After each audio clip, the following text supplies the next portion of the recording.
To the Bingham Town Council meeting of the 15th of December 2020.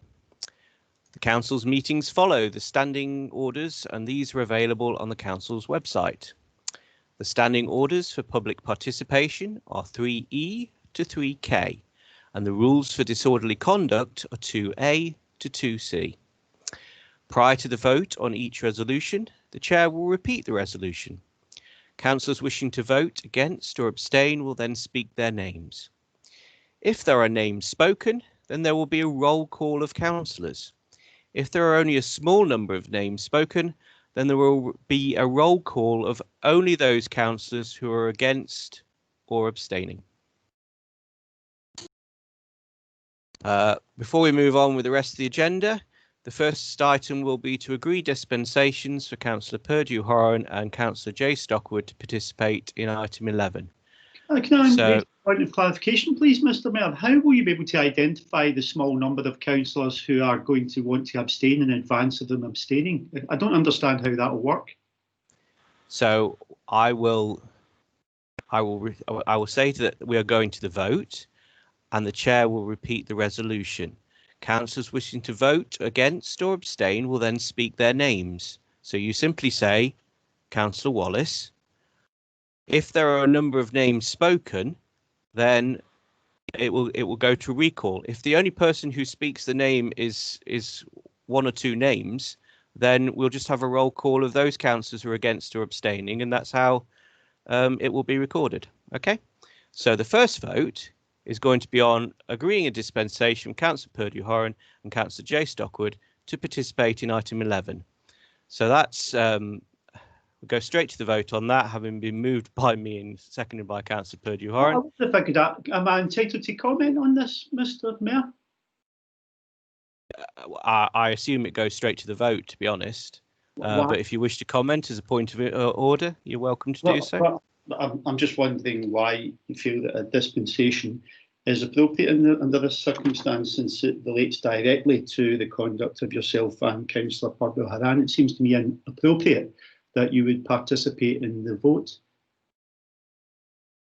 Well, a number of emails from councillors have been sent again to the monitoring officer, and they had a discussion with the monitoring officer, and it's been suggested that the correct way forward is that we apply for dispensations. And so there's a vote now on whether or not we have a dispensation. Just get some clarification on that then, please. I haven't seen the correspondence you've had from the monitoring officer. Has any other councillor seen that? Because without that correspondence, I've got no idea how you've reached that conclusion. Surely that's a piece of correspondence that should be circulated around all councillors to allow us to form a view. I'm not psychic. I'm a lot of things, but I'm not psychic. I've got no idea what correspondence you may have had with the monitoring officer. Okay, thank you very much. The monitoring officer had spoke to me on the telephone call this afternoon, and I had a discussion with her, and advice I received was that one way forward was for Councillor Purdue-Horan and myself to apply for that item. So that makes it clear that we are participating in the vote with a dispensation. Getting bad network quality. Sorry, Mr. Mayor, on the basis of a conversation unrecorded between you and the monitoring officer and not shared with fellow councillors, I understand the principle of the vote. Thank you. I'm happy if we now move to the vote as long as we understand that. Thank you. We now move to the vote. As I've explained, I'll now repeat the resolution. So the resolution is that we agree dispensations for Councillor Purdue-Horan and Councillor Jay Stockwood to participate in item number 11. Against. Okay. Rowan Bird against. Yep. So John Lewis against. 3 names. Can we have a recorded vote, please, Mr. Mayor? You're always entitled to request a recorded vote. We now move to the recorded vote on this item. Thank you, Mr. Mayor. In this case, Deputy Clerk, then we now need to go through all names as to whether we're in favour or against allowing Councillor Stockwood the resolution as read. You want to start with the names, please, Deputy Clerk? Yes. Councillor Best, are you a for or against? Item number 11, I am voting no against. We're on item 1, I think. Item 2. Yeah, I think there was a misunderstanding there. Yeah. Yes. So I'll Can just you just explain explain again. what this is about? Thank you very much. Just let me speak then. So before the vote on each resolution, the chair will repeat the resolution.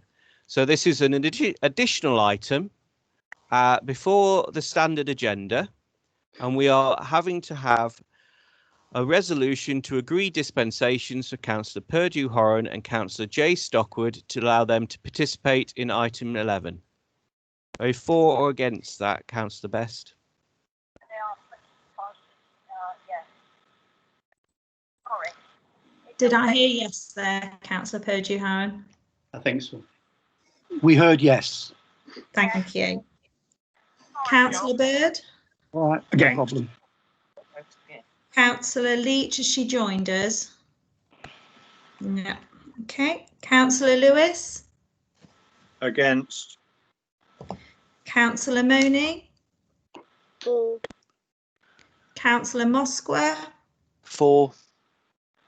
Councillor Purdue Horan? For. Councillor Shelton? For. Councillor Sims? Against. Councillor Stapleton? For. Councillor J Stockwood? For. Councillor M Stockwood? For. Councillor Wallace? Against. And Councillor Williams. Abstain. Okay, so those dispensations are accepted. Thank you, councillors. Right. Apologies for absence. Do we have any apologies for absence, Deputy Clerk? None given, thank you. Okay.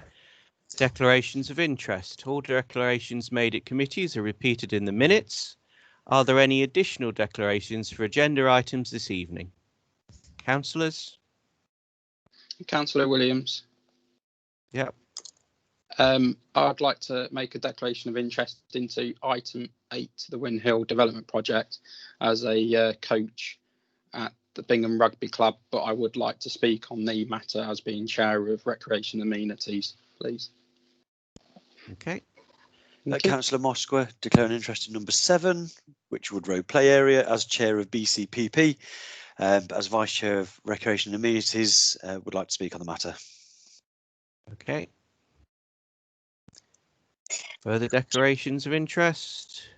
No. Sorry, Joe. Viv's trying to get in. She's having problems.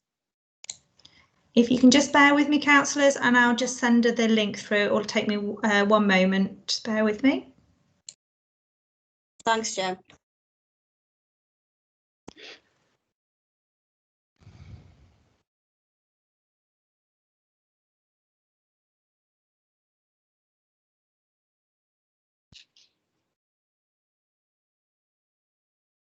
Right, well, we will continue with item number 3, which is the public session. We have members of the public to ask questions and make observations to the Town Council for up to 20 minutes. As it says in the invite to the meeting, if we'd like to say names of people who wish to speak, I'll divide the time up amongst the people who wish to make questions and statements. Do we have anybody from the public who wishes to make a question or statement?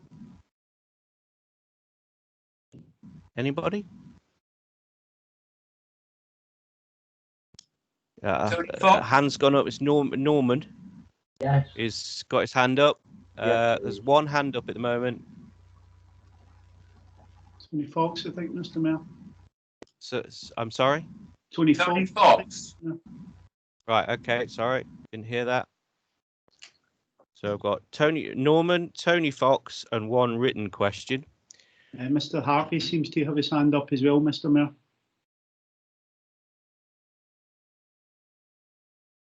Mr. Harvey. Alan Harvey. Okay, Alan Harvey. Right. So they got those three people and the written question. So does Norman want to go first? Yes, if you wish me to. Well, you were the first to indicate, as far as I was able to see. I've got Norman, Tony Fox and Alan R. Harvey. So Okay. Norman to go first. Okay. Do you know, when answering this question tonight, I'd like to remind you of the Bingham Town Council Code of Conduct with regard to accountability and openness. At the Policy and Resource meeting on the 1st of December 20, I requested to speak in compliance with the current rules and ask a question in respect of the human resource and health and safety consultants not retendering for the new 3-year contract, as this was somewhat unusual. I was not permitted to ask my question, and this was by way of votes, and all the Conservative councillors on the committee voted that I should not be allowed to ask this question. Please give me reasons for refusing to hear my question, thereby knowingly breaching your own code of conduct, and as a result of me asking this question, is item 10 on tonight's agenda to ensure that I and other Bingham residents will not be able to ask questions in the future other than those approved by you.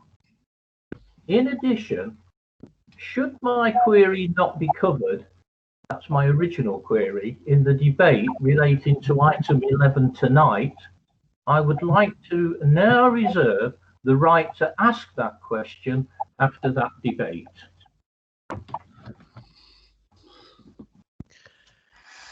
Mr. Mees, so thank you very much for speaking.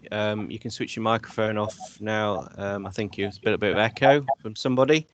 Right, so the first point is you feel that committees are required to allow you to ask a question if you ask.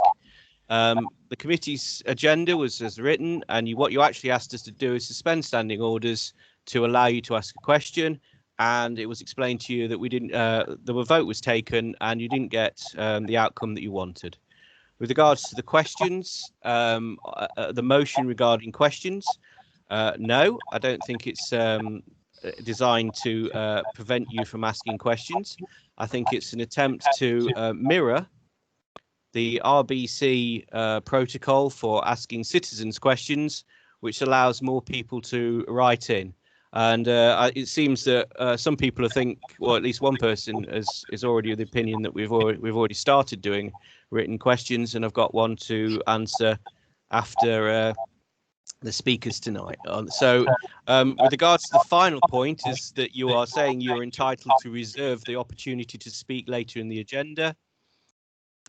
This is, the agenda is again as published, and it isn't the case that members of the public can reserve the right to speak in council meetings. The council meetings of, this is this particular session, item number 3. It's the area where you've got an opportunity to speak, and there is no coming back later after councillors' debate. So I do believe that answers the 3 points raised. Tony Fox is the next question. No, excuse me, Mr. Mayor. The question was, I was asking the reasons for refusing my question, not the fact that you could. The reasons, please. Well, I mean, I think when this meeting comes to be reviewed, it is going to be noted by the fact to people that after the last full council meeting, an ex-councillor put in a code of conduct complaint. Then when that was rejected, another ex-councillor put in a code of complaint, and when that's been rejected, a family member of an ex-councillor has put in a code of complaint. This is a pattern of behaviour, and I think people will notice what's happening with the fact that Norman Mees, Tony Fox and Alan Harvey are the people speaking questions tonight. But I think I have answered the questions, Mr. Mees, and you've got another process whereby you're pursuing the answers to your questions in another forum. So, Councillor Fox, Mr. Mayor, Tony Fox. A point of order, please, Mr. Mayor. I'm not sure it's appropriate for you to begin attacking members of the public on the basis that they want to ask questions of council. I'm sure not aware that I'm attacking members of the public. I'm simply explaining what's been happening. Themselves, but it strikes me as entirely inappropriate, Mr. Mayor. Thank you very much for your insight, Councillor Watts. Tony Fox, as we've got indicated, member of the public who wishes to speak. Well, first of all, Mr. Mayor, councillors, I shall refrain from reacting to what I regard as an unnecessary statement that you've just made about the people who supposedly have made complaints. But anyway, to move on, I have a three-part question, and it stems from a letter I recently received from the Rushcliffe Borough Council, which contained the following paragraph. Parish councils, as employers, should have processes in place to ensure the fair and proper treatment of staff. Complaints about the conduct of a parish councillor, or by implication councillors, and that's my words, about the conduct of a parish councillor towards a clerk should be made by the chair or by the parish council as a whole, rather than the clerk in all but exceptional circumstances. These legal words from the borough solicitor are powerful and compel me to ask, 1, where in the council procedures does it refer to how such a theoretical but very possible situation would be dealt with? 2, leading on from this, in the theoretical case where a clerk is making a complaint about the chair or mayor, it would be clearly not be fair if the mayor or any single person acting on behalf of the mayor were to pass judgment on the complaint. The above legal statement suggests that it would have to be the full council who would adjudicate. It should be obvious to all that even this course of action could, in certain circumstances, be open to manipulation such that the process might not be seen to be fair. I would therefore like confirmation as to how the BTC would deal with such a situation if it was ever to arise. And thirdly, finally, what would the council deem as exceptional circumstances for a clerk's complaint to be dealt with outside of the mayor or the parish council as a whole? Right, so thank you very much for your question. The government has a number of scrutiny, Parliament has a number of scrutiny committees, etc. And they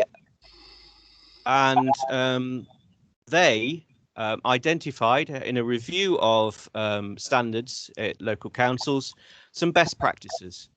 Those best practices include the statement that that you're reading out. So I'm not sure that it's actually a legal statement, but a best practice that has been adopted by this council when we updated our standing order, our code of conduct, along with the best practice, adopting the best practices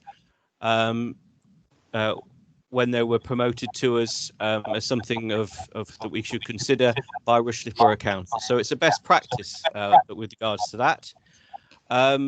It's always the case that the decision on whether it's exceptional circumstances would be taken by the monitoring officer.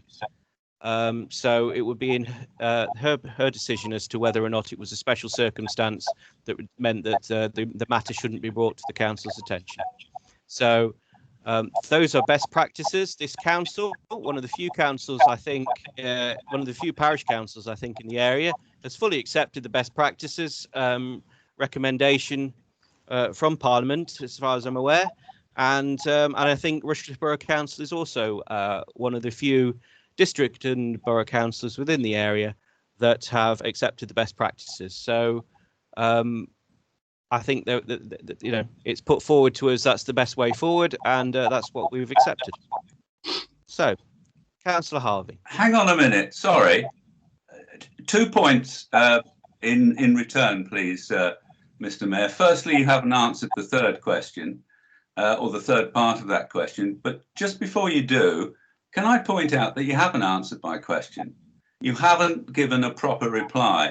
And I would like, please, a formal reply in writing, and I shall be aiding your opportunity to do that by sending this three-pronged question that I've just given you to you in writing. But let me point out something that I've said that you've not answered, and that is what I read out distinguishes specifically the parish council. I don't see how those words mean that you can subcontract that to the borough council. That doesn't add up. So maybe when you're considering your reply to me in writing, which I trust you will give, you will bear that in mind. And please, could you answer the third question, or the third part of the question that I raised? As far as I'm aware, in a situation whereby what might be exceptional circumstances, I presume that the clerk in that parish council would have approached the monitoring officer directly, in which case the monitoring officer can determine whether or not it was a special circumstance or whether it should have been done by following the best practice. Okay, but I'm happy to receive your written question and give it further consideration. Councillor Harvey, I'm sorry, Alan Harvey. Hello, Mr. Mayor, can you hear me? I can, yes. Yeah, sorry, I've had internet problems this end, had to struggle to get on. I have a few points I'd like to raise. I'll be as brief as I can. The first one concerns the recreation minutes that are on the agenda. And just one point I'd like to make on the update of the redevelopment of the Win Hill site. According to the recreation minutes at this meeting, the one we're at now, full council options would be brought to council at this meeting, which obviously they're not. But yet at this meeting, it says something different. It says that you're going to form a group to look at the options, which is not what the Recreation Committee said. Can someone tell me why that is? It can be someone during the presentation of those minutes, or yourself if you know the answer. Secondly, the minutes of the Community and Environment Committee refer to the emergency plan going to full council this month. Obviously, it's not on the agenda. So can someone inform me what's happening there? It's something I think it's of interest to a lot of people. Thirdly, I looked with some concern at the item, the motion, item 10 on the agenda. And I note, this goes very much back to what Tony was saying just now, that you are saying that, well, Rushcliffe do this, therefore it's okay. Rushcliffe strategic authority, they're also principal authority. You are a parish council by any other name. Every other parish council doesn't seem to have a problem with operating in the way we're doing now. You seem to have a problem with ex-councillors, well, they're the ones with more knowledge, is probably why they take more of an interest. And you seem to have a problem with me, which I'm very unsatisfied about. I've never actually commented at a council meeting since I left in 2017. But nonetheless, I think this is a very bad move for the council, and I would urge those who deem to support it to think very, very carefully about this. If the council is seriously considering going for a council review via NAUC or whoever, then access to things like this will be something that will be duly considered. And I think you're basically shooting yourself in the foot. And with regard, lastly, with regard to the motion, item 11, this is extremely worrying. And the fact that you've seen Councillor Purdue-Horan seem to think it's okay for you to vote. I appreciate you've got advice from the monitoring officer. I'd like to see what that advice is, because legally you can't. So I'd love to see what that advice is. I really do think you should rethink that and back out of that vote. It's a very serious issue. I've no doubt that certain members of the Conservative Party who have no destiny for any future whatsoever for either Bingham or themselves will vote on it. But they need to think very carefully when they do. If there are any areas where there's any fallback from this item, it is those members that will be held to account. Thank you, Mr. Mayor.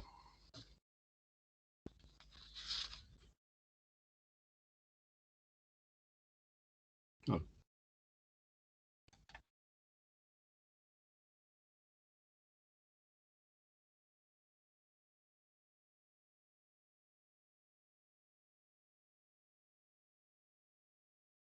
Have we lost a connection to Councillor It Stockdale? seems to me that the mayor has frozen solid. I can't see him moving and I can't hear him either. The mayor seems to have dropped off the meeting. If we just give him a moment and to establish connection. Okay. Has Chris been able to get in yesterday?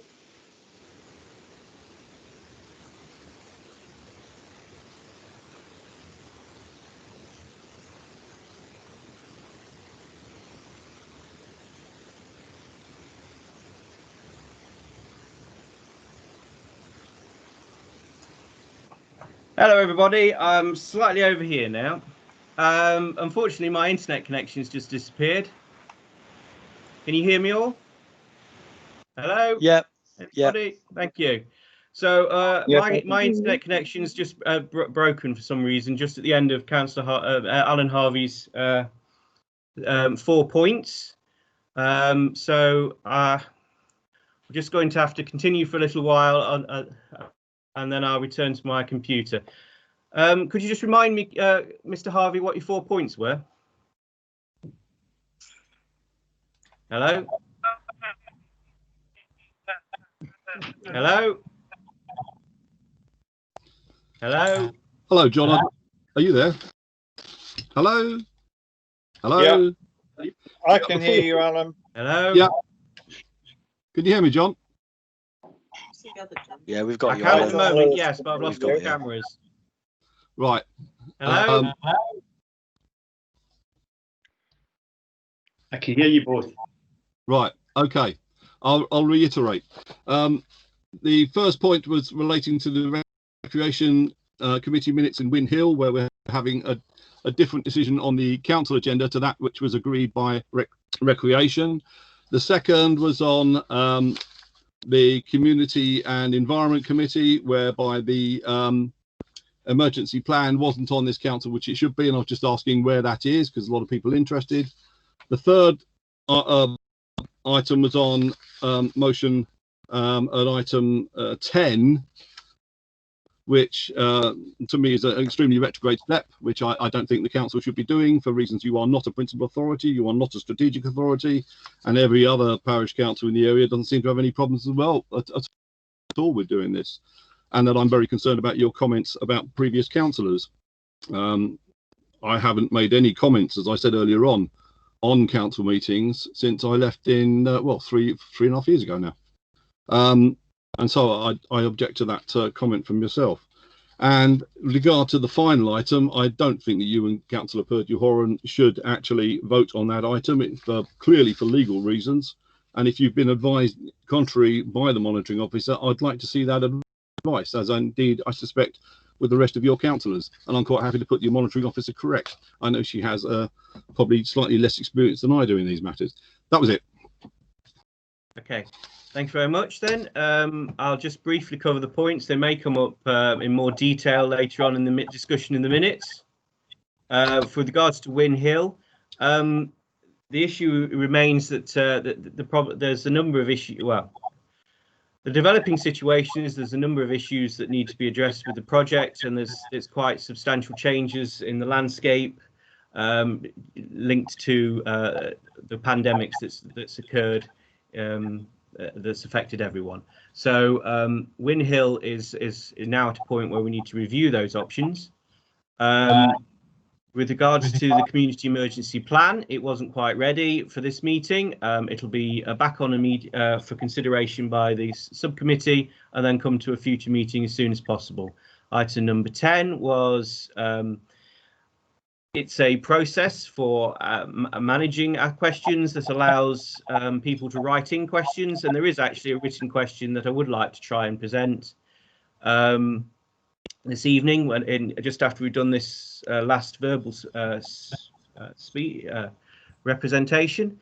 And item 11, the advice from the monitoring officer was to apply for a dispensation, which I have done. There's been a vote, and I've been granted a dispensation to participate in that item.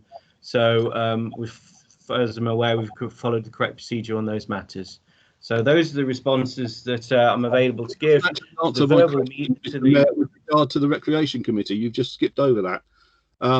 The fact is that one very different motion on the council agenda than we do in recreation. You're actually taking out of the public arena the options, and yet you're saying that a committee is going to go away and consider the options, when quite clearly recreation have said those options should come to council. So when will those options be coming to council? Well, if there's a report written regarding different options, then I'm sure it'll be shared with council. There's a lot of changes happening in the world right now with regards to pandemic. Well, I put with the public consultation with regards to the public consultation.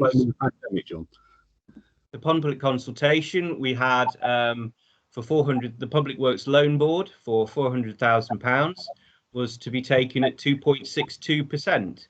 The Public Work Loan Board rate now is 1.67. So that as other funding opportunities dry up, there's an opportunity to review exactly what we do within that, or whether we're looking at a different funding envelope.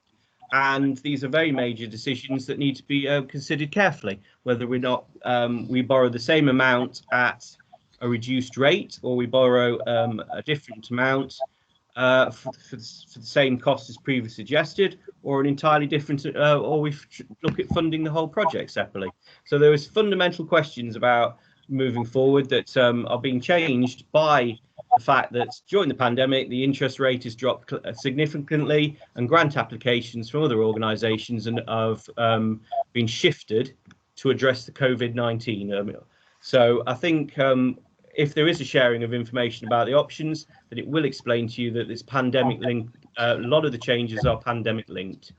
Right, those were the verbal presentations. I'm going to adjourn the meeting for 5 minutes while I try and just set up my internet connection. Excuse me, one. Thank you very much.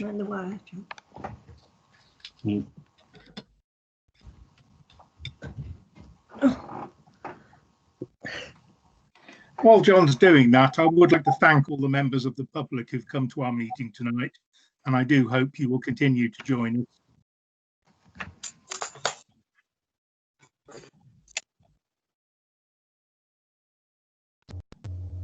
We will.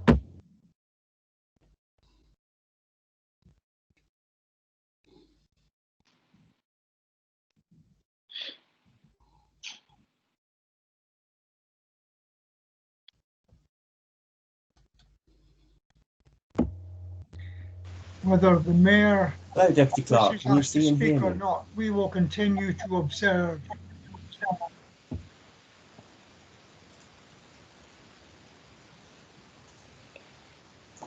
Hello, anybody? Yeah. Yeah, welcome back. Welcome back. Now I can see and hear you as well. It's good technology, isn't it? I'm sorry about that. My internet dropped out completely, and I've had to make some rapid changes. Right, is everybody present at the meeting, or has anybody actually left? We just check where everybody is, councillor-wise. Are we all still present? I think everyone is still here. Joe, can you just confirm? I don't think anyone's dropped off, John. So I've got a written question. To get in. Okay, well, I think we're all present now, so I'll continue the meeting now. Thank you very much for having that short 5-minute adjournment while I fix my internet session. Right, the written question is as follows. The writer, these are the writer's words, so I'm reading somebody else's words here. Could I ask why Wychwood Road Play Park is not open yet? The park has been closed since March because of COVID. It never reopened in the summer like the other parks in Bingham did, as it was to be refurbished. This was started in the middle of August, and the refurbishment has been completed since mid-October, but the park remains closed. Why? I'm aware that the contractors provided extra equipment in lieu of delays to Carnarvon Park. What is being offered for the ridiculously long delay on Wychwood? So the answer to the written question is, thank you for the question. The question will be answered in the update provided in item 7 of this evening's agenda. So having considered all of the public questions and statements that have been indicated, we now move on to item 4 of the agenda. Minutes of the 13th of October, full council, Appendix A. Mr. Chairman, sorry to interrupt, but I have a question. It's by way of a motion without notice, which I'm actually entitled to do. What I'd like to do is suggest that perhaps the members of the public who are participating in this meeting might not want to sit through items 4, 5 and 6. So what I was suggesting was that perhaps we might move straight to item 7 and go on with 8, 9, 10 and 11, which are the items on the agenda that seem to most concern the people who have asked questions and the members of the public who are present here. So I'd like to move that we move to item 7 of the agenda. I don't know if anybody would like to second that. I will. Thank you.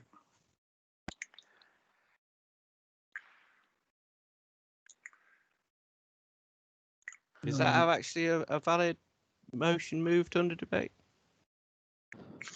I think you'll find it is, Mr. Chairman. I haven't got my standing orders in front of me just at the moment. I think it's. But I can have in about 3 seconds. I think it's a proposal to change the order of business, Mr. Mayor. It's not something that we would normally expect to see by way of written correspondence.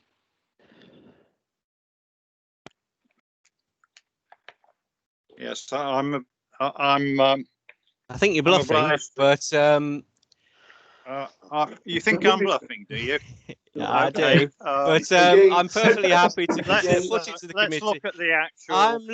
I'm perfectly happy to put the it to council. Mr. Mayor, I regularly ask that items in the agenda be moved about, and I'm regularly defeated on the point, so I don't think there's anything to stop. I think what the proposal is that we move straight to item 7, through to item 11, and return to items 4, 5 and 6, I think, if I'm understanding Councillor Lewis correctly, but there's nothing irregular in that.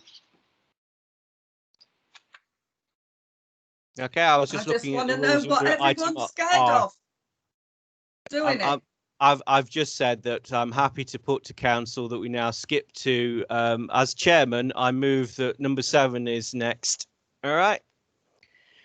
Although it does mean that the update on recreation amenities doesn't have the opportunity to provide you with an update as to where we are with Wychwood and Win Hill. But I hope that the chairman of the committee is okay with doing Wychwood first. So with regards to item number 7, we need to go back to 4, 5 and 6.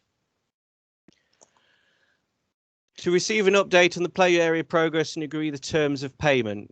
Councillor Williams, have you got an update for us? Yes, I do. Thank you, Mr. Mayor. Yes, just to go on that and also answering some of the questions from the letter that we had from the resident. To give a history of the park, yes, it was closed in March when the first lockdown and all the COVID restrictions came in. That it was required all play areas were to close like all the others did.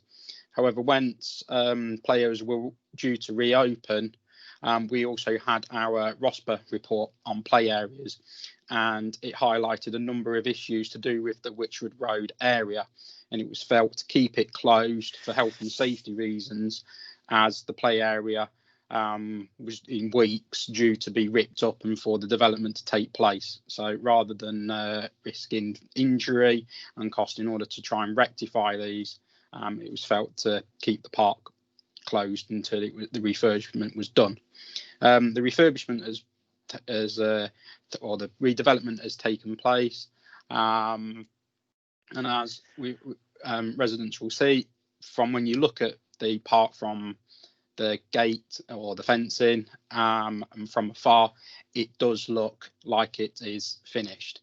From being on site with other councillors, Councillor Mosfer and Councillor Stapleton, and also with members of staff from Bingham Town Council, we have had numerous meetings with Compan, weekly updates and that kind of thing with them, in order to get the park finished.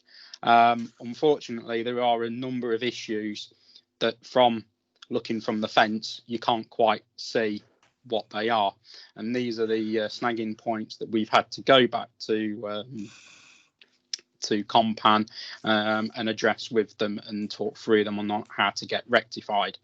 From these discussions, we've had email discussions, and then it's also gone to Councillor Mosfer liaising with Compan, and with other councillors as well, and the deputy clerk and the town clerk.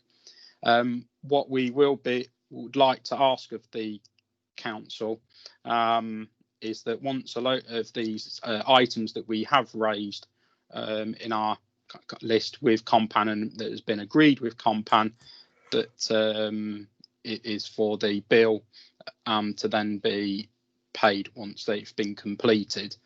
Also, what we will be invoicing Compan for is for extra turf that we have deemed necessary to take place on the landscaping. This was where they were just going to be seeding some of the areas around the site, but for when the seed was put down, unfortunately it didn't take hold, so we took the measure of an agreement with them was for some more turf to go down, which I'm sure we've got the agreement for reimbursement of the turf and topsoil. And also what we have also then got to invoice them for is for £100, which is part of what they were going to do as a part of an open event, but by liaising with the company, this is going to be used towards an event kind of thing at Robert Miles Infant School, as it's one of the local primary schools to the site of the play area. I can't go into any more details of this event, as it is a surprise for the children. I'd like to hand over to Councillor Mosfer, who'll be able to give an update on his verbal discussions with Compan. Thank you. All right, thanks, Councillor Williams. So just picking up, and I might go over some of the bits that you have, Gareth, previously. But in answering residents' questions, looks complete to all intents and purposes. It is. We find ourselves in a position where ultimately the park has ended up slightly different from the original design that was tendered for, because since the initial design was put forward, and that's more than 2 years ago now, regulations have changed, fall distances have changed, which meant that everything couldn't be kind of plugged in the right area. And what we've done is we've kind of made decisions along the way to change certain elements, such as position of a gate. We've also been asking for additional things along the way. So we've got a few variations to design, and we've got a few requested changes, and ultimately that's ended up in a position where the park looks like it's complete, is to all intents and purposes complete, and there's a small list of stuff. Now, the question was around the recompense as well from the supplier. Now, I have to be careful with what I say here, because clearly it's commercially kind of sensitive, but ultimately the supplier held prices for 2 years, had multiple expiries of their quote that they held for us after that tender process, And cut a long story short, we were running the risk of getting into an entrenched position because some of those changes as a result of legislation have cost them more money, and rightly so. You'd expect them to pick up the tab because they're the experts and not us. But as for anything as a result of the delays, they would, and I think quite rightly, and with respect to everyone in the council who's been involved, probably point at us and say we've been a bit slow in making some of our decisions. So look, I picked up the phone to one of their commercial guys and said, right, there's clearly a problem here. What's your position on it? What do you need from us? And essentially it was a definitive list. So as Councillor Williams mentioned, a number of emails have gone back and forth, and then it went into letters, and it just seemed to be getting into a position where we were both at opposite ends of the spectrum, despite the fact that, as the residents pointed out, and has been pointed out to me many times on Facebook by a number of people, the park was complete. Why is it not open? So look, long story short, we've agreed that definitive list. That's been agreed between us and Compan. They are supposed to be coming back to site on Friday. The worst bit about this really is it's only a day's work to finish the job. But as I say, delays have been caused by this almost entrenched position that we found ourselves in. So I'm waiting for confirmation. If they come back on Friday, we'll be there to tick off against the definitive list. We will then look to open the park pretty much immediately. There's nothing that stops us from a safety perspective from opening that park. This is all just quality, and so as much as we've tried to leverage our position on making everything right, we have unfortunately affected the public by delaying the opening of the park. So we'll hopefully get the job finished on Friday, finally be able to open it, thank our funders for providing the money for doing so, and then, as has been requested by Councillor Williams, we want pre-approval, of that final invoice to be paid, so that we don't end up in a cycle and with a supplier who has kind of not been paid, and for good reason. We withheld payment of the invoice, but then goes into a process whereby they've got to wait after we've kind of kicked them along to finish these final items. So I think we have got a bit of culpability in the delays. In a lack of decision making, but we just need to see this through now and get it open and stop the public from walking and driving past a complete park and wondering what's going on. I'll stop talking now. Thank you very much. So Councillor Williams is proposing and Councillor Mosfer is seconding that once we note the update given, and that once the items outstanding items have been addressed, then the invoice be paid. Is that correct? To the mover and the seconder? Yes, correct. It's also the other two invoices. Sorry. So all the invoices be paid. Sorry. Yeah, we have invoices to do to Compan as well. John, Lewis. Thank you, Paul. Could I just ask you whether the invoice that we're going to ask for approval is the subject matter of, or part of the subject matter of item 9? Deputy We're Clerk. approving the same. Yes, so the amounts for the invoice can come under item 9, but the other items that Councillor Williams has mentioned to invoice Compan can be done under this item, and then the actual 2 Compan invoices, one for the wet pour around the slide and one for the main park, can be done under item 9. Yeah, may I just say thank you very much indeed, Councillors Mosquera and Williams, for what I think is a comprehensive answer, and I do hope that the submitter of the written question is happy with that answer. Thanks, John. I wonder if, Mr. Mayor. Councillor Wallace. Yes, thank you very much. I think I'd like to second Councillor Lewis's comments to both Councillor Mosper and Councillor Williams for what was a job well done under difficult circumstances. I think it's been a bit of a saga, so thank you guys for sticking in there. I think that's a good result for the town, and it is the kind of thing that certainly I joined this council for, and I'm delighted that we've delivered something like that. Could I just ask one question? And I think I picked it up, Councillor Williams. are we intending cross-charging Complan for some additional costs incurred by us in terms of the turf, and how does that work in practice? Do we expect them to submit a reduced bill to us? Can I come back to that question, Mr. Mayor, please? Councillor Williams to respond. Point of order. It would be that we would kind of invoice them for the turf and the topsoil. The reason being is the full bill has to be shown to our funders, and this was kind of after when it was being built kind of development that happened, where the landscaping was an issue at the time, and as I say, that they'd put seed down as part of their tender, and we'd argue that it wasn't taking, and by the time that the seed had gone down in the season, it was just too late for it to take hold. The ground was too cold, so turf had to be done, which they have agreed to recompense the council for. So we would have to invoice them separately. The same with the £100 as well. That most probably that's kind of used for marketing in their company as for when the park opens. So most probably that would have to be coded against something else rather than the park. So it's it's not actually, it would make sense to take it off the bill, money going round in circles, but unfortunately with all the other logistics around it, we can't. Thank you very much. So the resolution, are we only further speakers on the debate from councillors?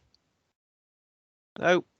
So the resolution is that we note the update, and that once items are addressed, then we pay the Compan invoices, and at the same time invoices will be sent as described by Councillor Williams and Councillor Mosford. So can we have a vote on that?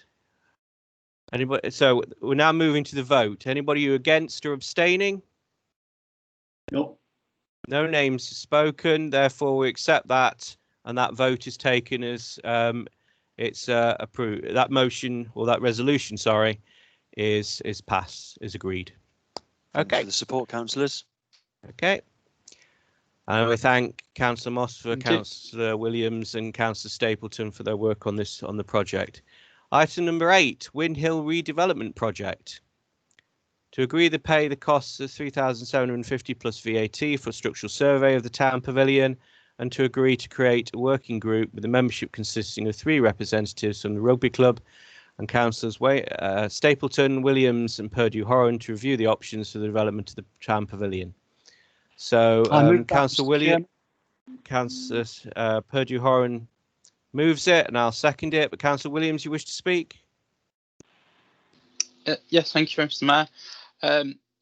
Yes, as it's been highlighted by Mr. Harvey about a report and that, unfortunately one hasn't been able to come forward to this meeting, which one of the things that was discussed at the last recreation meeting was about having a working group to move forward with the options anyway, which as they were draft minutes, I would look to for the next recreation meeting to get those altered. But it was felt from that, in order to take this project forward, it would need a working group with councillors and members from Bingham Rugby Club, in order to discuss issues and matters that are arising with the development, to save time from having to come back to recreation meetings in every cycle, and then for us having to come back to full councils for decisions. So if we were able to have a working group between ourselves and the rugby club, matters could be discussed and hopefully sorted out and ironed out and drilled out, in order to get a more comprehensive viewpoint from both organisations to bring to full council and to the Recreation and Amenities Committee. One of the other item to ask for about the structural survey is has been highlighted by one of the contractors that the rugby club have approached, that was required, and as the town pavilion is our asset as a council, it has come to us to to take on that survey, and to pay the monetary fund for it to be carried out. Thank you. Thank you. Any further speakers? Yes, Councillors? Councillor Wallace. Thank you. It's a relatively small point, Mr. Mayor, councillors, and I'm not volunteering before they say this, but I did wonder if there were a place for the non-Conservative to also be part of that that working group, if that option was available. Simply because I don't think that this is a particularly controversial issue. I think this is an issue that probably all councillors support, so there might be a place for the non-Conservative member of the council to assist with that piece of work, and I'm not volunteering for it. I've got more than enough to do myself just now, but I just throw that open. Right, thank you for your comments. Any other speakers from councillors? Nope. Right, so as I've explained, I'll now read the resolution again before we go to the vote. That we are to resolve to agree to pay the costs of £3,750 plus VAT for a structural survey of the town pavilion, and to agree to create a working group with a membership consisting of 3 representatives from the rugby club and councillors Stapleton, Williams and Purdue Horan to review the options for the redevelopment of the town pavilion. Do we have anybody wishing to say they're against or abstain? Say your name, please. Councillor Williams. You're abstaining? Abstain. Yeah. Anybody else? There's only one person abstaining, so I take that vote as carried. Thank you very much. And the roll call is Councillor Williams. Abstain. Right. Item 9, to approve the payment of invoices in excess of £5,000. Do we have any invoices in excess of £5,000 to approve, Deputy Clerk? Yes, please. Can we approve the payment, please, to Gala Lights for the new festive lights that you've all probably seen in the marketplace, which is £8,320 plus VAT, so totaling £9,984. And then there are also invoices from Compan, one of which for the additional wet pour falls under the 5,000, but the main invoice taking off the prepayment that we've already made is £80,407.83 plus VAT, which comes in at £96,489.40.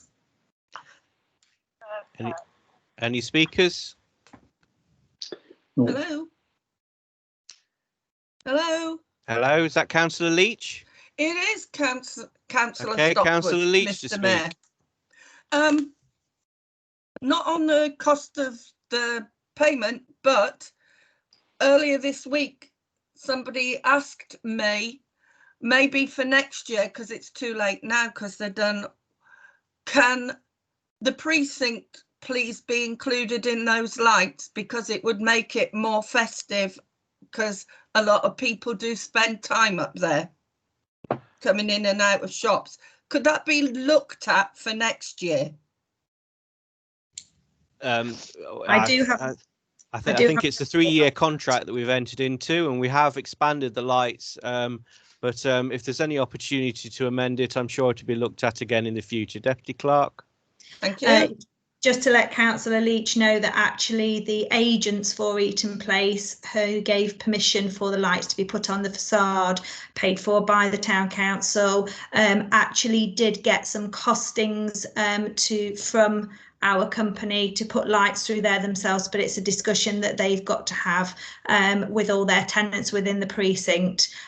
So I know that's something they're working on as a letting agent separate to the Town Council. Can someone let me know if anyone hears anything about that, so I can pass that back to people that have asked me? Okay, thank you very much. So we're being asked, so the resolution before us is to approve the payments of invoices in excess of £5,000. The details of those have been given. Does that, we now move to the vote. Does anybody wish to abstain or against? No one spoke, so we accept that as approved. Item 10, councillor motion. This is a councillor motion moved by Councillor Purdue Horan, seconded by Councillor Shelton. It is as written in the papers. Councillor Purdue Horan to speak. Thank you, Mr. Mayor. And just to make it clear, this council recognises that not everyone may wish to speak during the public section, and indeed not everyone may have a stable connection. And to encourage a more inclusive approach and potentially greater participation, council approves a change to the format on a 12-month trial basis. Bingham Town Council will adopt the practice of Rushcliffe Borough Council format of one written question only submitted by members of the public to the town clerk by 5 p.m. on the Friday prior to the full council meeting, i.e. 2 clear days, Saturday and Monday, we don't count Sundays, before a Tuesday meeting. Questions that are accepted by the town clerk in consultation with the democratically accountable town mayor may be read out by the author if not present by the town mayor. And the reason for that, Mr. Mayor, of course, is simply to sift out any offensive correspondence. It is not to have a veto on simply questions we don't like. Answers will be provided by the town mayor or by written reply if an immediate answer is not possible at the meeting. And I would like to move that motion, Mr. Mayor. Thank you very much. Have any other speakers? May I speak? Councillor Lewis. Councillor Lewis has indicated. Yeah. Yes. Firstly, it wasn't clear to me from the motion as worded whether this right to put in written questions was limited to one question over the whole meeting, or whether it was one question per member of the public. And it seems to me that if we were only going to have one question in the whole meeting, that would be completely unfair and indeed unlawful. So I'd like some clarification on that.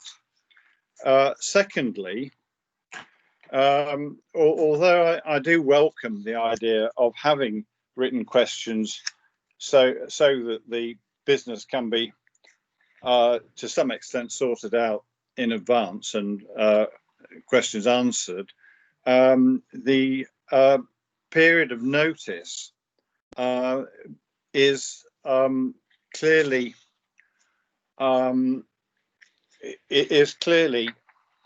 vanishingly small, bearing in mind that Standing Order 3C provides that the minimum period of notice for calling a council meeting is 3 clear days.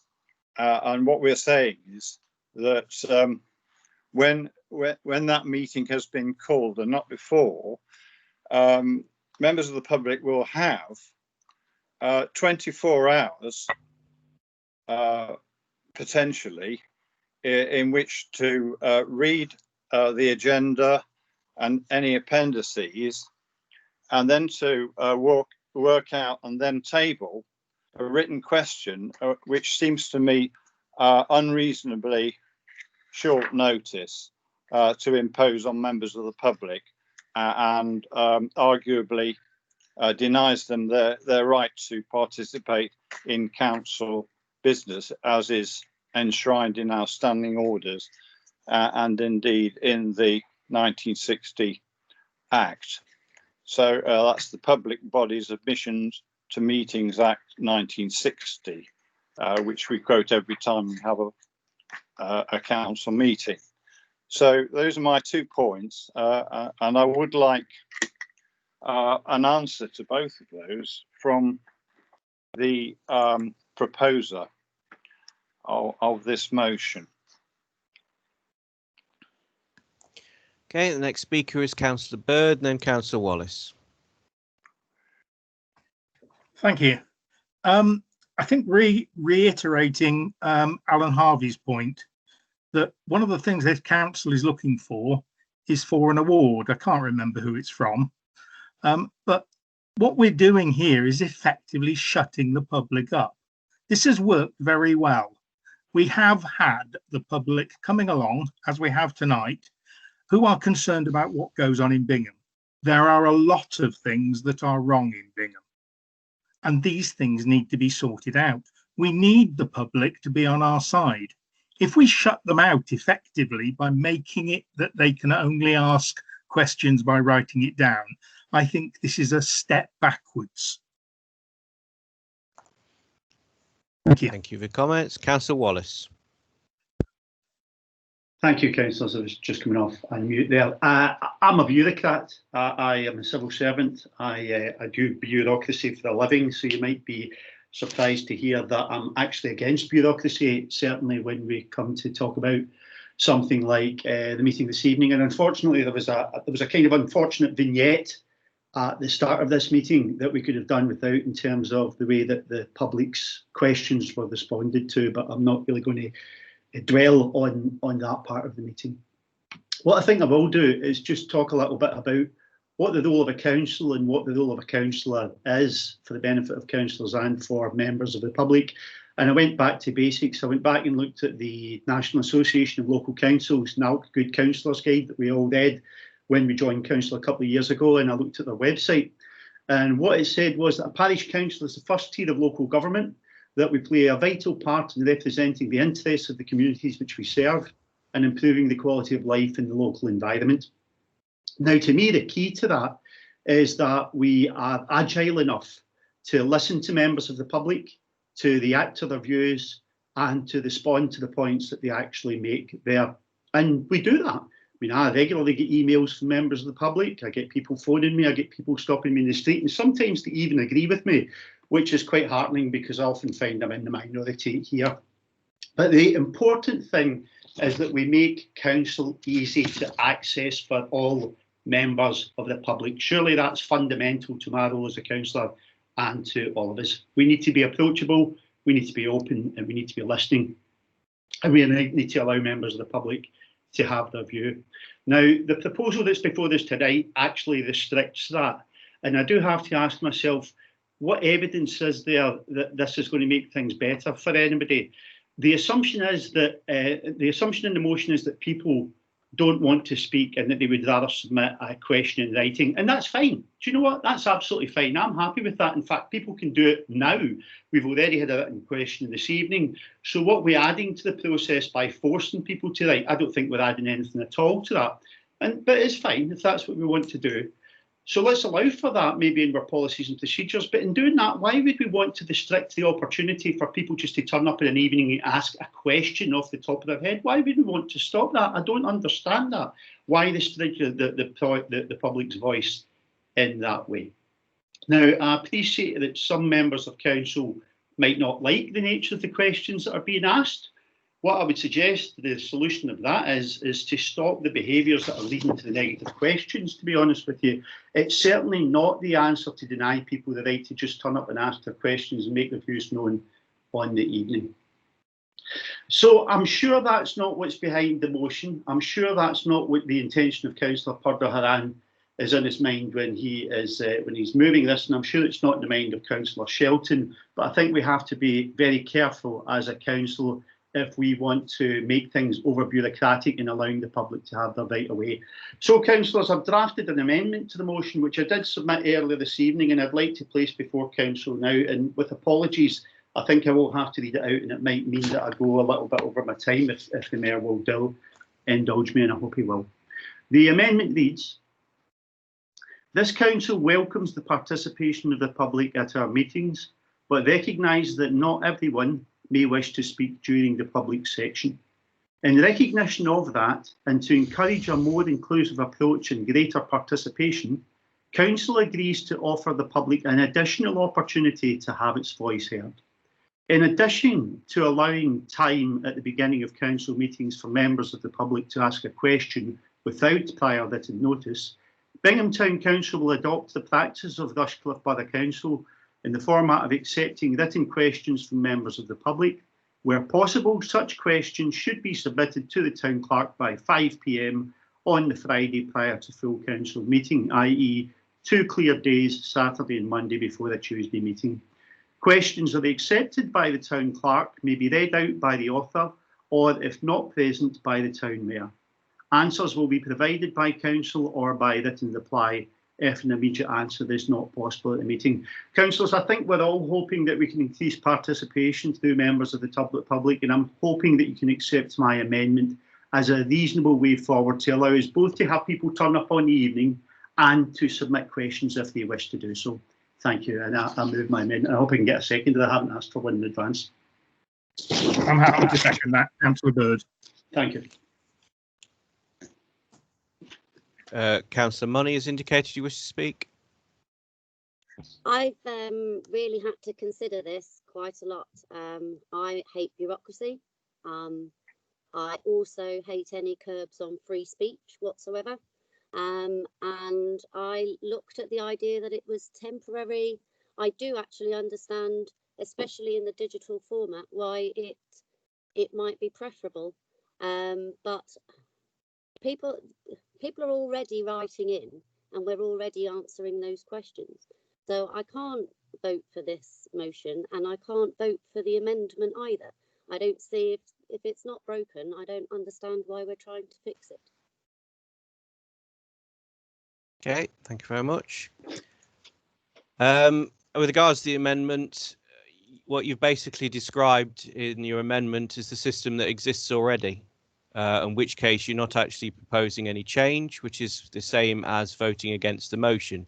Therefore, the amendment is the direct negation of the motion, and as such, I don't move accept the amendment. So we stayed on the substantial.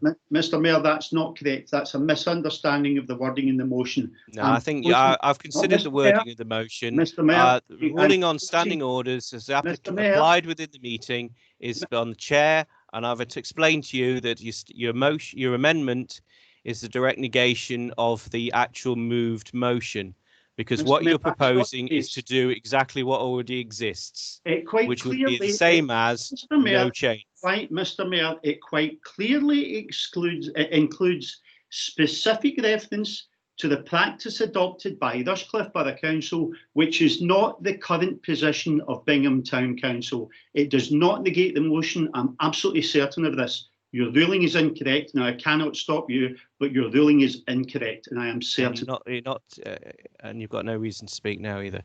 Councillor Williams.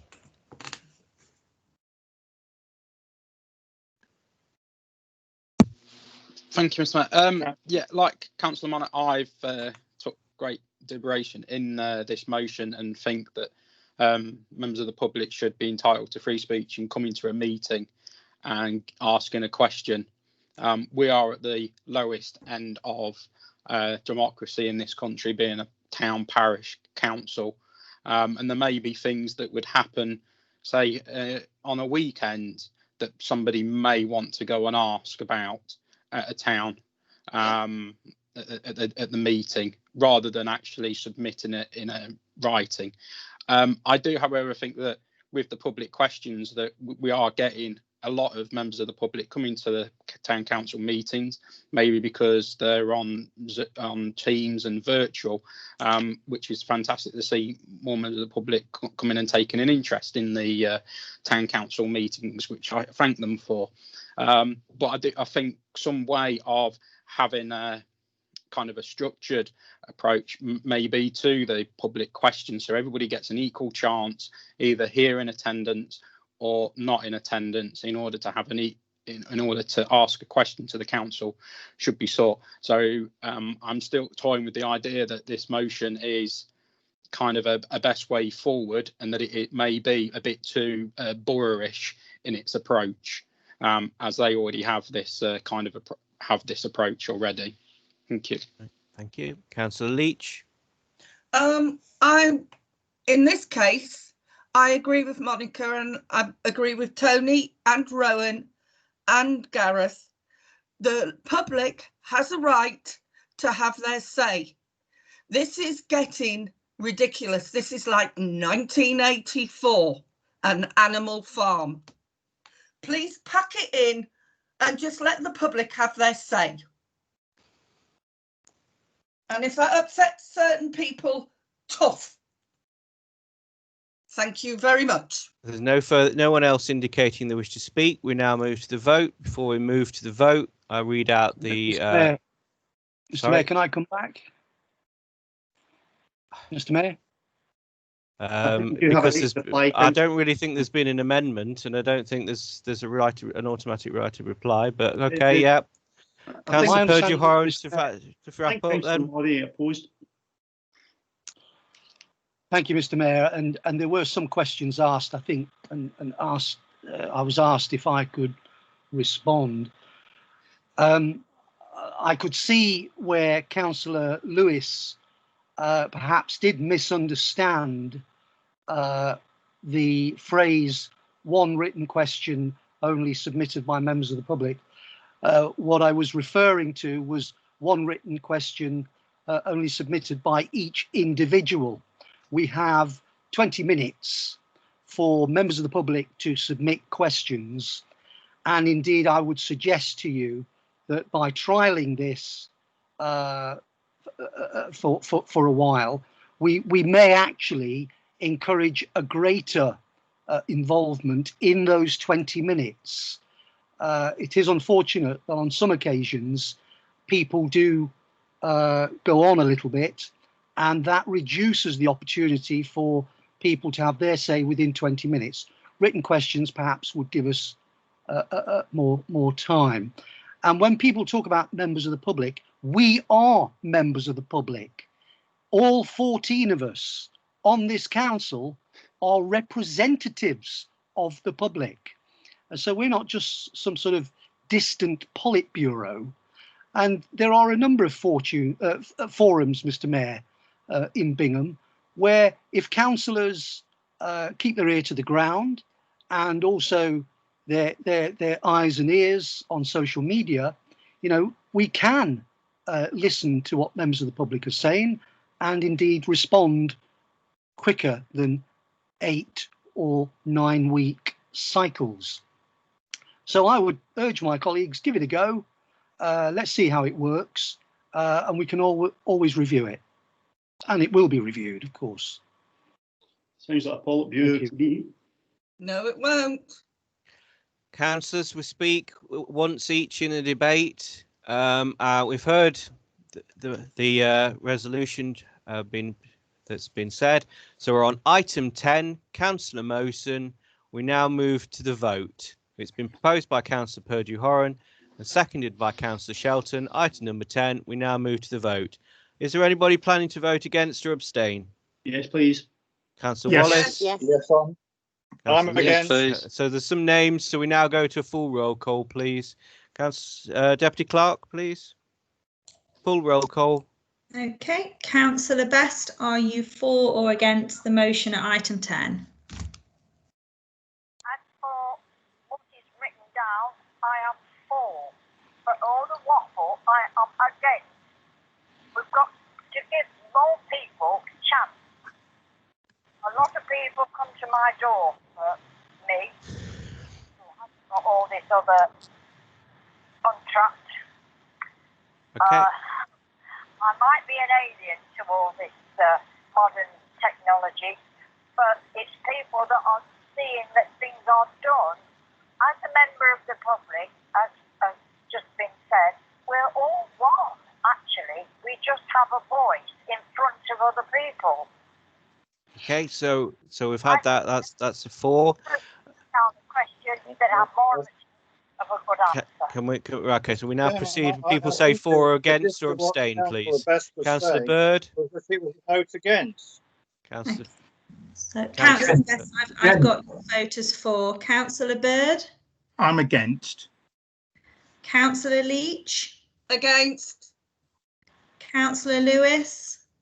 Against. Councillor Money. Against. Councillor Moskwa. I'm for. Councillor Purdew-Horan. For. Councillor Shelton. For. Councillor Sims. Against. Councillor Stapleton. For. Councillor John Stockwood. For. Councillor Maureen Stockwood. For. Councillor Tony Wallace. Against. And Councillor Williams. Against. I believe by my calculations we have a split vote, Chair. So I use my casting vote to vote for. Motion carries. We now move on to item number 11, and Councillor Shelton would consider. Well, Mr. Mayor, if you don't mind, surely the convention is that you vote with the status quo. I understand that to be the position of the chair. I know there's no obligation. The vote has been taken, the debate is ended. We now move on to the next agenda item. The vote has been taken. We now move on to the next agenda item. Councillor Wallace, improve your conduct. Item number 11 will be chaired by Councillor Shelton. Councillor Shelton. You need to unmute, Andrew.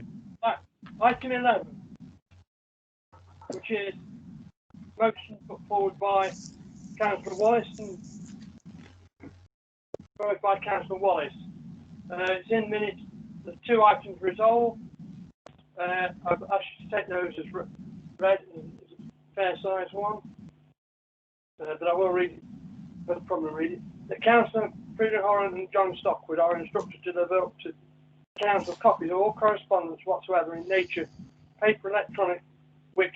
Mr. Deputy Chairman, Mr. Deputy Mayor, the motion should be proposed and moved by the proposer.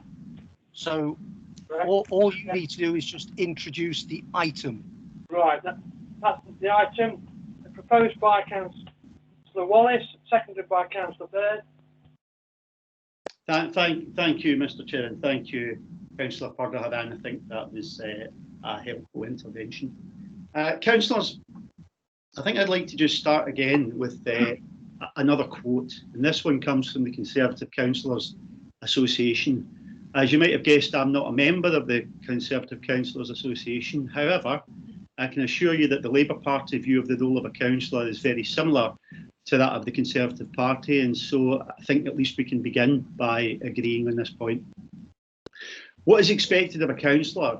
So the Conservative Guide says that we should represent the ward or division for which we are elected, that we should be involved in decision making, that we should be developing and reviewing council policy, and crucially, that we should be scrutinising the decisions taken by the councillors on the executive or the cabinet. In this case, I would consider that to be the mayor and Chair of Policy and Resource, Councillor Purdah-Haran.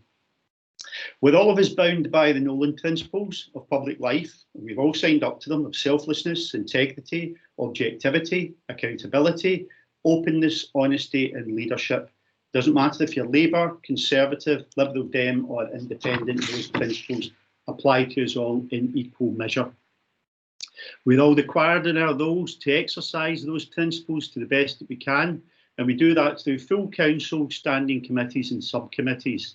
I'm a member of the Policy and Resource Subcommittee along with Councillors Frances Purdah-Haran, John Stockwood, Maureen Stockwood, Rowan Bird and Andrew Shelton.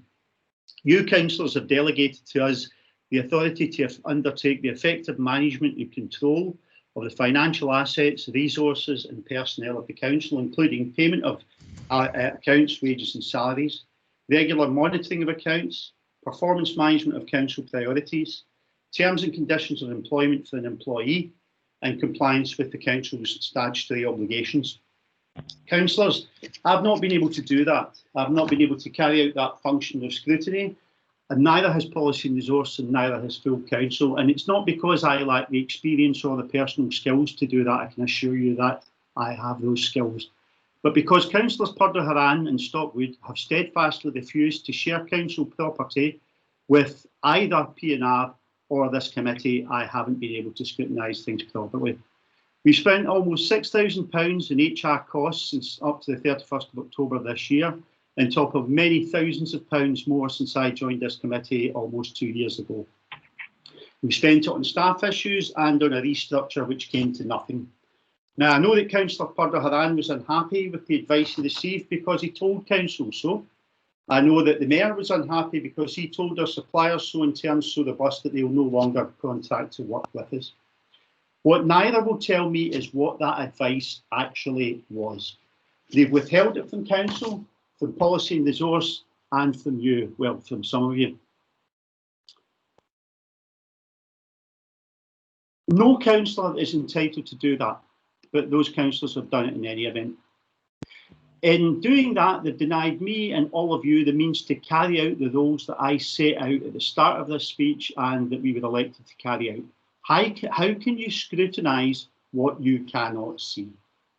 Let me ask you a question. If Binghamton Council paid £6,000 for a car and gave it to me and I parked it on my drive and refused to return it to Council, what would you do? You'd engage a lawyer, or you'd take some legal action to make sure that Council got its property back. That's what I'm asking you to do tonight. I'm sure that the Mayor will tell you that he's entitled to do what he's done. I'll argue with that and have argued with that consistently. But I can tell you what he's not entitled to do. He's not entitled to use unfettered control of the members of staff in this Council.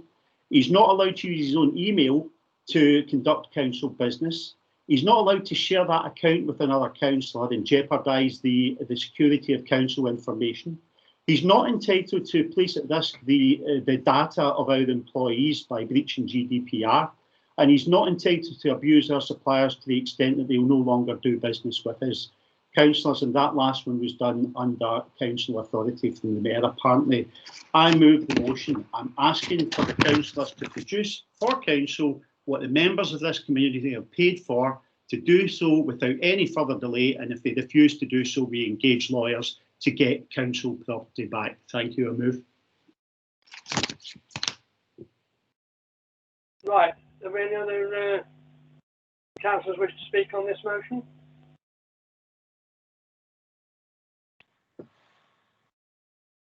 Mr. Deputy Chairman. Councillor Francis Bryn-Howard. Do we have a seconder for the motion? Yes, I'll second it. Well, the motion was actually seconded by Councillor Bird, as appears in item 11 of the agenda. Yeah. So I don't understand Councillor Bird-Horan's objection. So, is there any other comments on this one? If not, well, I'll second it if they're not. If there's going to be an argument about who's who in and who's are in. I don't think Councillor Easton is. It's Councillor Bird seconded it.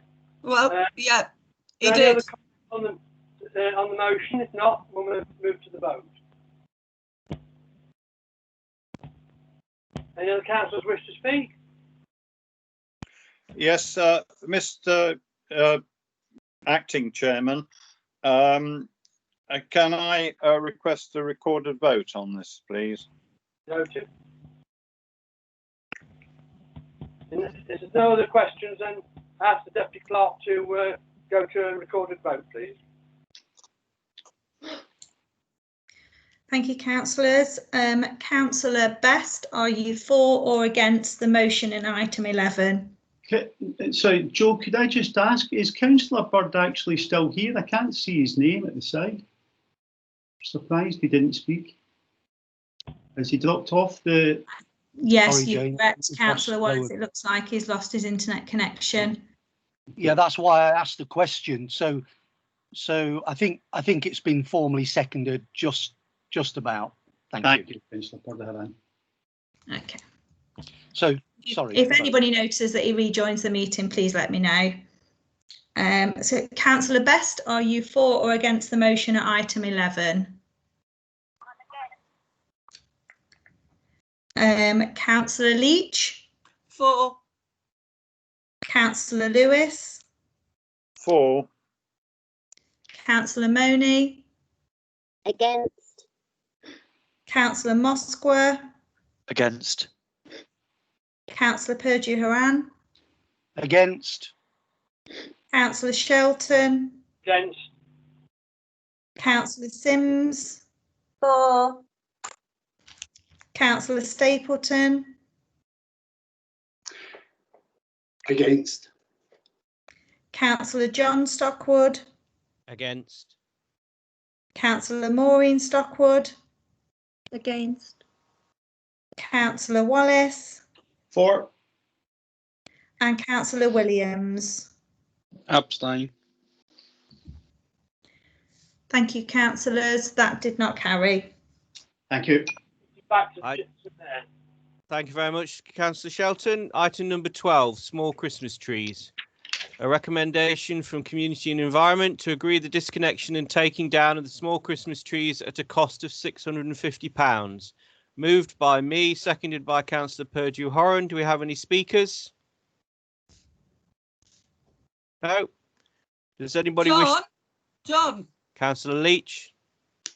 Why are we taking the Christmas trees, little Christmas trees down now? We're taking them down at the end of the season. Oh, that's all right then. Okay. I was just going to say, why are we talking about it now if they're staying up? We need the money to pay somebody to take them down at the end of the season. Otherwise, they will stay up. Well, can't I go to take them down?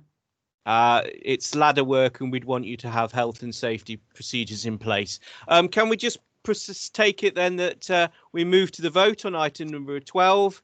Is there anybody against or abstaining on paying for the trees to be taken down at the end of the season? No. No names spoken. Thank you very much. We now move to item 13. Recommendation from Policy and Resources to increase the limit from £500 to £1,000 for the clerk to authorise emergency expenditure. Paragraph 4.5. If we'd done the committee minutes, you would note that this was actually a recommendation from Policy and Resources, but this is a formal additional item on the main council agenda, so that we are actually amending the text of the financial regulations in paragraph 4.5. Does anybody, moved by me, seconded by Councillor Purdue-Horan. Does anybody wish to speak on this item? No. No. Does anybody? So we now move to the vote on item 13. Does anybody wish to abstain or disagree?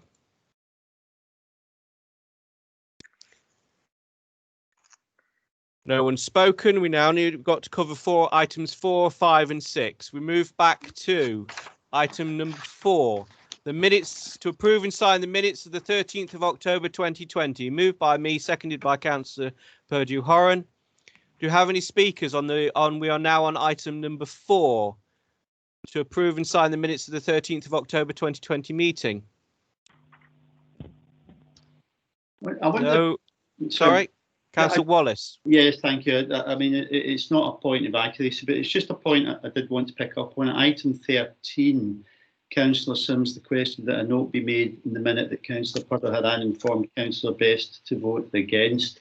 I'm not really going to comment on that, but there does seem to be a rising tendency to advise councillors of what they ought to be doing. And I noticed that at the most recent meeting of Policy and Resource, Mr. Mayor, where you on a number of occasions reminded Councillor Maureen Stockwood that she was seconding some of the items that you had placed on the agenda. I simply make the comment that I think councillors should be capable of identifying when they're required to vote or make a comment of themselves. Thank you.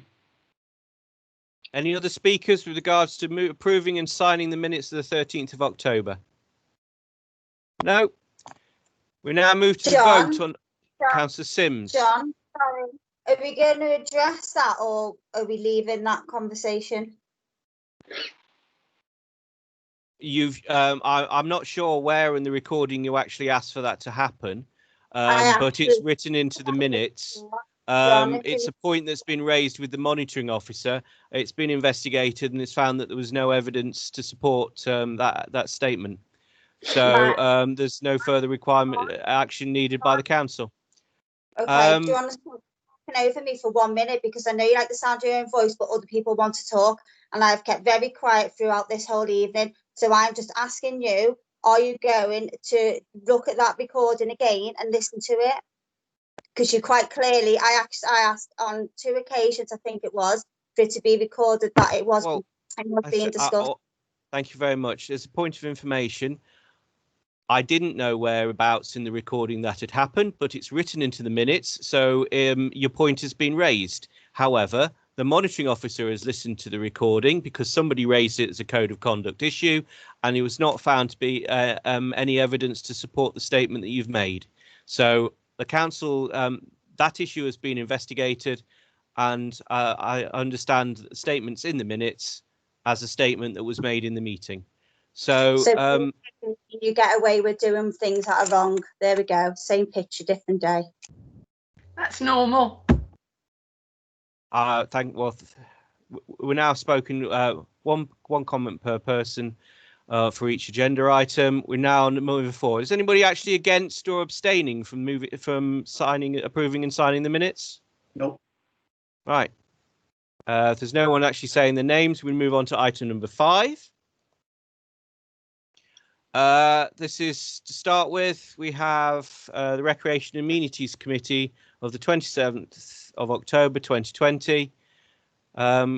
Councillor Williams, do you just want to move the recommendations in that committee minutes? Yeah, I'll be just a quick overview of it. Yeah, we had a long meeting because of cancelled one in meeting in August. One of the items, item 4, the councillor resignation of Councillor Sims that the committee received. I just want to thank Councillor Sims for work and dedication to the committee and contribution to all the items that and work that she's done on the committee and helped with the committee with. So thank you very much for that. And also with the item 5 as a question being raised in the public about and as I touched on item 7 earlier, to do with Win Hill, that there would have been a recommendation there for options to come to the full council and for a working group to be set up as part of that. But so they will go to the next Recreation Committee meeting for those minutes to be amended. And then the recommendations that we've got is that Policy and Resources consider the request for land at the former allotment site to be used for a skate park. This was from the Bombers Group request that we had. The cost to be obtained for a fly drone map for the linear park to be obtained. This is just to get an idea of who owns what on Linear Park going forward, because we don't actually have any such documentation at the moment. And that the reduction that we had a request from a member of the public for a reduction of 2 sycamore trees, and it was recommended for this work to be undertaken by the town council's tree surgeon, and the resident had agreed and the correspondent to pay for the work. The meeting to be set up with the ground staff, with Councillor Leach, Shelton, John Stockwood and myself to discuss replacements of the large ground maintenance equipment. And this hasn't taken place yet, but it will be in the schedule to go forward. The review of the memorial benches to be undertaken and consideration given to alternative options for memorials.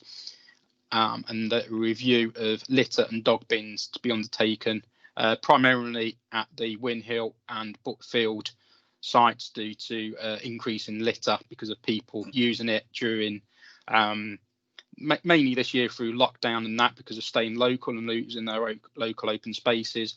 But I think this will form part of a bigger review of what bins are where and who owns what bins around the town, so we know whose is whose, so there isn't any kind of confusion. I move those motions. Thank you. Thank you very much. John, I second that. Councillor Leach has indicated to speak, and then Councillor Lewis. Just before we move on to something else, Gareth mentioned the skate park. So just to update Gareth, we applied a while back to have Bombers skate group protected, and that has now come through. So we are a non-profit group, and we can now put an R against our name.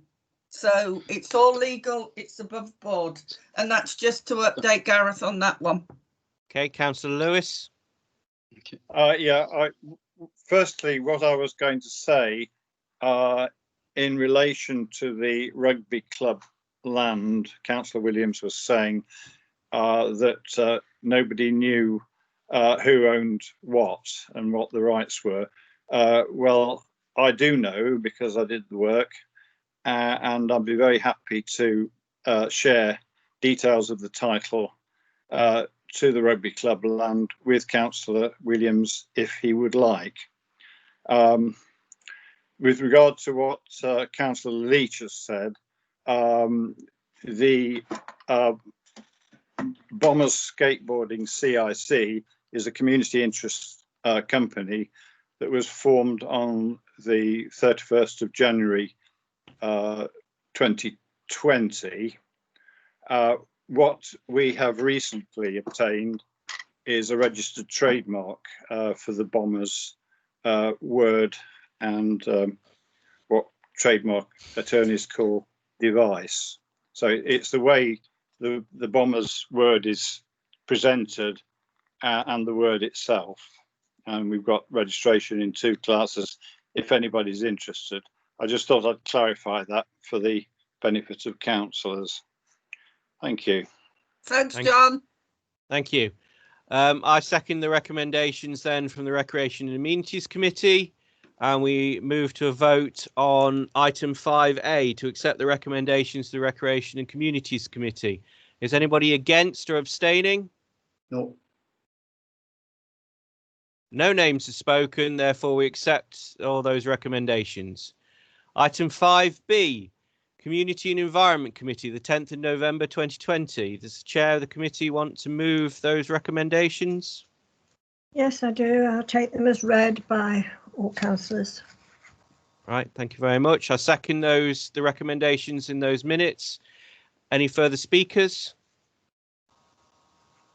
Nope. Right, so we move to the vote on item 5B, Community and Environment Committee, 10th of November. We accept the recommendations from the committee. Anybody against or abstaining? No. No. Right, was taken as approved then. Item 5C, Policy and Resources Committee, the 1st of December 2020. The chair of the committee want to move the recommendations? Mr. Mayor, I move the recommendations as listed in the Policy and Resources Committee minutes. Right, I'll second them then. Any speakers? Nope. We move to the vote on 5C, Policy and Resources Committee, 1st of December 2020. Is anybody against or abstaining? No. We received the decisions from the following meetings, the Planning Committee and the Planning Committee on the 13th of October and the 10th of November. The Chairman, you just want us to note those? Just note them, Mr. Chairman, as read, please. Thank you very much. Council notes receives decisions and notes them. Item 6, the Annual Governance and Accountability Return for the year end 31st of March 2020. To note the unqualified audit from the external auditor. To note the conclusion of the audit from the external auditor. Those items are to be noted, so we note them. And that completes the items. Can I make a comment? Councillor Purdy-Horan, item 6. Yeah, Mr. Mayor, I'm very pleased that our external auditors have given us an unqualified approval, and that anyone who has previously suggested that there has been any financial irregularities were clearly wrong. I just wish to make that point. Thank you. Thank you very much. Item 14 is the last item on the agenda. To resolve that in view of the confidential nature of the business about to be transacted, the press and public be excluded for the remainder of the meeting. That's moved without debate. So we move now to the vote on item 14 to resolve that in view of the confidential nature of the business about to be transacted, the press and public be excluded for the remainder of the meeting. Anybody against or abstaining? Councillor Shelton's already joined that meeting. No. Right, well, that carries, and we complete the public session in the meeting at 9:02. Thank you very much. Merry Christmas, everyone, and a Happy New Year. Merry Christmas to you all as well. Thank you. Merry Christmas, everyone. Merry Christmas and a Happy New Year. Ta-ta. Merry Christmas. All the